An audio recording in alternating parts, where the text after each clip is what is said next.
സൂര്യചന്ദ്രന്മാരെ ഇഷ്ടമല്ലാത്തവരാരെങ്കിലും ഉണ്ടോ? പറ. ഇല്ല. പൂക്കള്, കിളികള്, പുഴ, പാട്ട്, നല്ല കഥ, നല്ല ചോറും കൂട്ടാന്, നല്ലൊരു വീട്, അങ്ങനെ നല്ലതൊക്കെ എല്ലാവർക്കും ഇഷ്ടാ.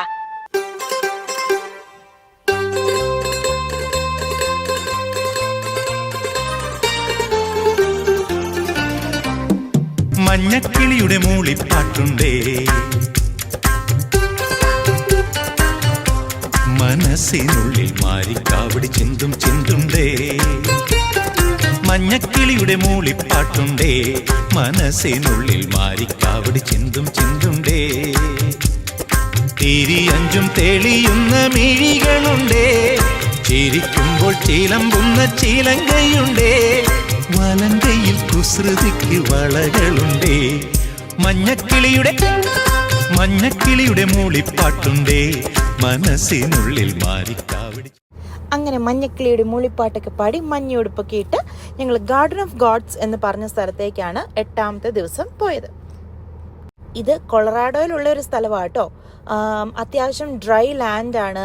അതുകൊണ്ട് ഞങ്ങൾ പിന്നെ ഒരു രസത്തിന്, പിള്ളേർക്കും ഒക്കെ രസമല്ലേ, പിന്നെ ഫോട്ടോയ്ക്കകത്ത് കാണുമ്പോൾ നല്ല അടിപൊളിയായിരിക്കുമല്ലോ എന്നോർത്ത് എല്ലാവരും മഞ്ഞ ഡ്രസ്സും ബ്ലാക്ക് ആൻഡ് യെല്ലോ ആയിരുന്നു ഞങ്ങളുടെ കോമ്പിനേഷൻ. അന്നേരം ഇപ്പം ഞങ്ങൾ ഒരു വലിയൊരു ഹോളിൽ ഇങ്ങനെ എന്താണ് നടക്കണമെന്ന് ഞങ്ങൾക്കും അറിയില്ല, ഇവിടെ കയറ്റി നിർത്തിയിരിക്കുകയാണ്. ഇവിടെ എന്തോ ഷോ പോലെ എന്തോ തൊമ്മിക്കുട്ടൻ്റെ എക്സൈറ്റ്മെൻറ്റ് കണ്ട വലിയ ആനക്കുതിര സംഭവം അവിടെ നടക്കാൻ പോകുമെന്നൊക്കെ തോന്നും. പക്ഷേ നിങ്ങൾ വിചാരിക്കുന്ന പോലെ വലിയ സംഭവമൊന്നും ഇല്ലായിരുന്നു കേട്ടോ. അത് ഒരു അത്യാവശ്യം മുഴുത്ത ഒരു LED സ്ക്രീൻ, അതിൻ്റെ അകത്ത് ഇങ്ങനെ ഡൈനസോർ ഉണ്ടായതിൻ്റെ ചരിത്രം ഇങ്ങനെ പറയുന്ന ഒരു ഷോ. പക്ഷെ നമ്മുടെ പിള്ളേർക്കൊക്കെ ഡൈനസോർ ഭയങ്കര ഇഷ്ടമാണ്. പ്രത്യേകിച്ച് ആ പ്രായമുള്ള ആൺപിള്ളേരുടെ ആകുമ്പോഴത്തേക്കും അവരിങ്ങനെ ഭയങ്കരമായിട്ട് അറ്റൻഷൻ ഇങ്ങനെ കൊടുത്ത് നല്ല എൻജോയ് ചെയ്ത് വാച്ച് ചെയ്യുന്നുണ്ടായിരുന്നു.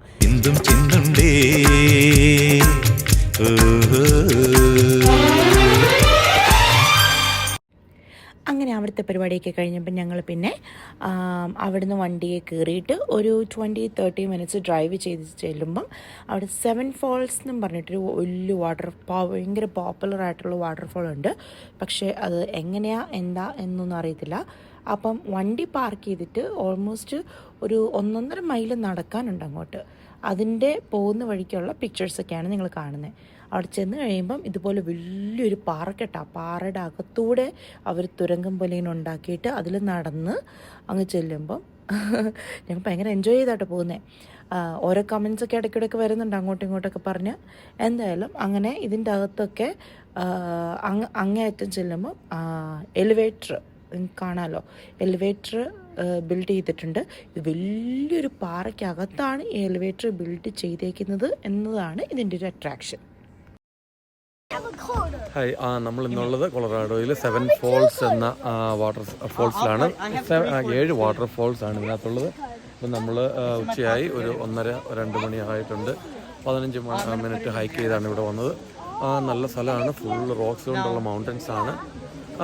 ഇത് ഒത്തിരി ഹൈറ്റിലാണ് ഇത് സ്ഥിതി ചെയ്യുന്നത്. നമ്മളിപ്പോൾ വന്നത് 300 സ്റ്റെപ്സ് നടന്ന് കയറിയാണ്, ഇരുമ്പ് കൊണ്ടുള്ള 300 സ്റ്റെപ്സ് നടന്ന് കയറിയാണ് നമ്മളിവിടെ എത്തിയിരിക്കുന്നത്. നമ്മുടെ ടീമംഗങ്ങളെല്ലാവരും ഇവിടെയുണ്ട്. നമ്മുടെ 8ാമത്തെ ദിവസത്തെ റോഡ് ട്രിപ്പാണ്. നിങ്ങൾക്ക് താഴെ കാണാവുന്നത് പോലെ ഒത്തിരി താഴെയാണ് നമ്മൾ നടന്ന് കയറി വന്നത്. അവിടുന്ന് 300 സ്റ്റെപ്സ് ഇരുമ്പ് സ്റ്റെപ്സ് കയറിയാണ് നമ്മളിവിടെ വരെ എത്തിയിരിക്കുന്നത്. നല്ല സ്ഥലമാണ്. കൊളറാഡോയിലാണ്. എല്ലാവരും വന്ന് വിസിറ്റ് ചെയ്യണം. ബൈ.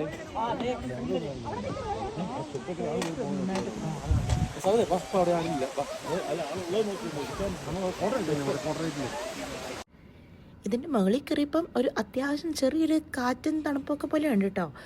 തണുപ്പല്ല, ഒരു കാറ്റൊക്കെ ഉണ്ട്. പിന്നെ ഇതിൻ്റെ ഒരു വ്യത്യാസം എന്താണെന്ന് ചോദിച്ചാൽ അങ്ങ് അടുക്കും തോറും അവിടെയും ഇതുപോലെ തന്നെ സ്റ്റേഴ്സ് നിങ്ങൾക്ക് കാണാം. അവിടെയും ഇടയ്ക്കൊരു നിൽക്കാനുള്ളൊരു ഗ്യാപ്പുണ്ട്.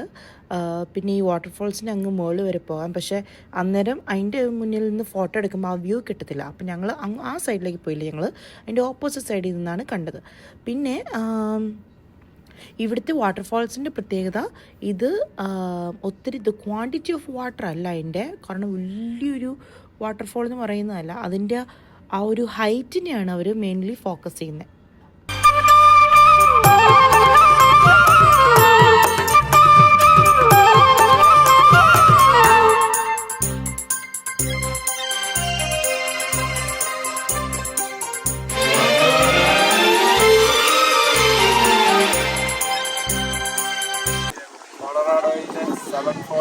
7 വാട്ടർഫോൾസ് കണ്ടതിന് ശേഷം പിന്നെ മനോഹരമായ മൗണ്ടൻസ് ഒക്കെ കണ്ടതിന് ശേഷം ഞങ്ങളെല്ലാവരും എല്ലാവരും കൂടി തിരിച്ച് വണ്ടിയിലോട്ട് പോവുകയാണ്. അതുപോലെ തന്നെ ഞങ്ങൾക്ക് നല്ല വിശപ്പാണ്. ഇത് വളരെ മനോഹരമായ സ്ഥലമാണ്. അതുപോലെ ഇവിടുത്തെ ഒരു പ്രത്യേക കാര്യം എന്നാന്ന് വെച്ച് കഴിഞ്ഞാൽ ഏകദേശം 300 സ്റ്റെപ്പുകളുണ്ട്. ആ 300 സ്റ്റെപ്പുകളും ഞങ്ങൾക്ക് ഷിക്കാഗോയിൽ നിന്നും ഫ്ലോറിഡയിൽ നിന്നും വന്നവർക്ക് കയറാൻ സാധിച്ചു. ആർക്കും യാതൊരു പരിക്കുമൊന്നും പറ്റിയിട്ടില്ല. വളരെ ഹെൽത്തി ആയിട്ട് തന്നെയാണ് ഞങ്ങൾ തിരിച്ചു പോകുന്നത്.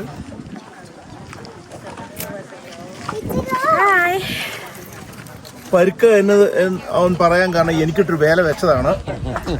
ഞാൻ അത് കാരണം അത്രയും ശ്രദ്ധിച്ചാണ് ഇപ്പോൾ പൊയ്ക്കൊണ്ടിരിക്കുന്നത്. അതെന്താന്ന് വെച്ചാൽ ഇതിന് മുമ്പ് എൻ്റെ ഡാഡി ഒരു ട്രിപ്പ് പോയി ലേക്ക് ടാഹോ കാണാൻ റീനോ എന്ന് പറഞ്ഞ സ്ഥലത്ത്. അവിടെ ചെന്നപ്പം ഡാഡി കല്ലിൻ്റെ മുകളിൽ നിന്ന് താഴോട്ട് ലേക്കിലേക്ക് ഒരു ചെറിയ വീഴ്ച വീണു. റൈറ്റ് കൈയിൻ്റെ ഷോൾഡർ ചെറുതായിട്ട് ഒന്ന് ഒടിഞ്ഞായിരുന്നു. അപ്പം അതാണ് റോയങ്ങൾ മുമ്പ് പറഞ്ഞത്.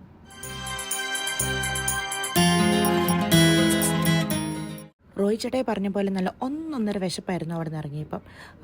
ഞങ്ങൾക്കാർക്കും അങ്ങനെ അത്രയും നടന്നൊന്നും ശീലമില്ലാത്തത് കൊണ്ട് എന്തായാലും എല്ലാവരും അടുത്ത് നല്ലൊരു ലഞ്ചൊക്കെ കഴിഞ്ഞിട്ട് ഞങ്ങൾ അടുത്ത സ്ഥലത്തേക്ക് പോകുന്നു. ഇതാണ് കൊളറാഡോയിലുള്ള റോക്കി മൗണ്ടൻസിൽ പോകുന്ന വഴിയിലാണ് ഇൻഡിപെൻഡൻസ് പാസ് എന്ന് പറയും. അല്ലെങ്കിൽ ഇതിന് വേറൊരു പേരും കൂടിയുണ്ട്, കോണ്ടിനെൻ്റൽ ഡിവൈഡ്. ഇനി അതിൻ്റെ ഡീറ്റെയിൽസ് ഇപ്പം ടിമ്മി നിങ്ങളോട് പറയും.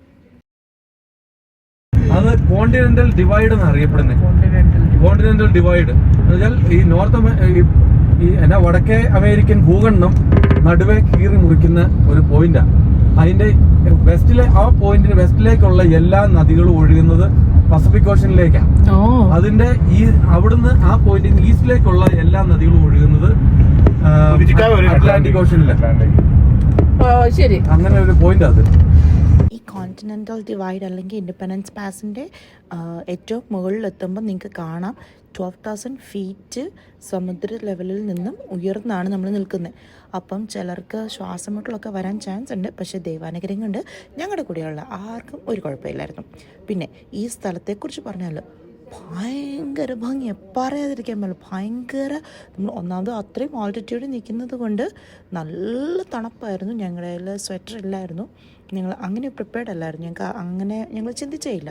പക്ഷേ നല്ല തണുപ്പായിരുന്നു. അതുപോലെ തന്നെ നല്ല ഹൈറ്റ്, നമ്മൾ പറയില്ലേ അമേരിക്കയുടെ സ്വിറ്റ്സർലൻഡ് എന്നൊക്കെ പറയാവുന്ന പോലത്തെ ഒരു സ്ഥലമായിരുന്നു. അങ്ങ് അടുക്കും തോറും ഇങ്ങനെ നമ്മൾ ഇവിടുന്ന് നോക്കുമ്പം ഒരു മലയുടെ തന്നെ ചില ഭാഗം വെള്ള, ചില ഭാഗം നല്ല മരങ്ങൾ, ചില ഭാഗം വേറെ ഷെയ്ഡ്സ് ഇങ്ങനെ മാറി വന്ന് നല്ല ഭംഗിയായിരുന്നു. നിങ്ങൾക്ക് ഇനിയും ഫോട്ടോസിൻ്റെ അകത്ത് കാണാം. അത്രയ്ക്ക് രസമാണ്. അങ്ങോട്ടുള്ള ആ ഡ്രൈവ് എന്ന് പറഞ്ഞാൽ ഭയങ്കര വിൻ്ററിൽ ഭയങ്കര ഡേഞ്ചറസ് ഡ്രൈവ് എന്നാണ് പറയുന്നത്. അതുകൊണ്ട് ഭയങ്കര സ്ലിപ്പറിയാണ്. തിരിഞ്ഞ് ഇങ്ങനെ വളഞ്ഞ്, നമ്മൾ നാട്ടിൽ ഹെയർ പിൻ വളവെന്നൊക്കെ പറയുമല്ലോ, അതുപോലെ ഒത്തിരി ഹെയർ പിൻസൊക്കെ കയറി വേണം നമ്മൾ പോകാൻ. അങ്ങനെ ചെല്ലുമ്പം ആക്സിഡൻറ്റിന് ഭയങ്കര ചാൻസ് ഉള്ളത് കൊണ്ട് നവംബർ സീസണൊക്കെ ആകുമ്പം ഇത് ക്ലോസ് ചെയ്യും. അങ്ങോട്ട് പിന്നെ ഒരു വണ്ടിയെ പോലും കടത്തി വിടത്തില്ല. പിന്നെ ആകെ അവിടെ ഓപ്പൺ ചെയ്യുന്നത് മാർച്ച് അവസാനമൊക്കെ ആകുമ്പോഴാണ് പിന്നെ ആ റോഡ് ഓപ്പൺ ചെയ്യുന്നത്. ഫോട്ടോസൊക്കെ കണ്ടിട്ട് നിങ്ങൾ തന്നെ പറഞ്ഞു എന്ത് ഭംഗിയെ കാണാമെന്ന്. പക്ഷേ നമ്മൾ ഈ ഫോട്ടോസിൽ കാണുന്ന പോലെ പോലും അല്ല, നമ്മൾ കണ്ണുകൊണ്ട് നേരിട്ട് കാണുമ്പം അത് ഭയങ്കര വേറൊരു ഭംഗി തന്നെയാണ്. അത് കഴിഞ്ഞപ്പോൾ നേരം പിന്നെയും സന്ധ്യയായി. ഞങ്ങൾക്ക് അടുത്ത വിശപ്പിൻ്റെ വെളി വന്നു മുട്ടി. ഞങ്ങൾ അടുത്ത സ്ഥലത്തേക്ക് കഴിക്കാൻ പോവാം. എന്നിട്ട് ഞങ്ങൾ കഴിക്കാൻ പോയത് ഒരു ഓപ്പൺ സ്പേസിലായിരുന്നു ഡിന്നർ കഴിക്കാൻ പോയത്. അന്നേരം എൻ്റെ തൊമ്മൻകുട്ടിന് ഇങ്ങനെ വ്ളോഗൊക്കെ ചെയ്യാൻ ഭയങ്കര ഇഷ്ടമാണ്. തോമിക്കുട്ടിന് അത്രയും ഇഷ്ടമൊക്കെയാണ്, പക്ഷേ കശി വിചാരിക്കുന്ന പോലെ ഇങ്ങ് വരത്തില്ല. പക്ഷേ നിങ്ങൾ ഈ വീഡിയോ ഒന്ന് കണ്ടു വെക്കുക, ഭയങ്കര ക്യൂട്ടല്ലേ എന്ന്. ഇത് അവർ വലുതായി കഴിയുമ്പം എന്നെ ഓടിക്കും ഇതൊക്കെ പോസ്റ്റ് ചെയ്തതിന്. എന്നാലും സാരമില്ല, because I love making memories.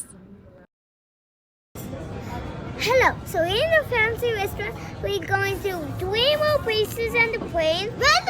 And we have red bottle, and we gotta get bottles like Simon and Dumman and Dummy and Jitty and Mama. The grown-ups get the big plate, and the small kids get the small plates and cut. How about me? Hello. What is it again? Fancy restaurant.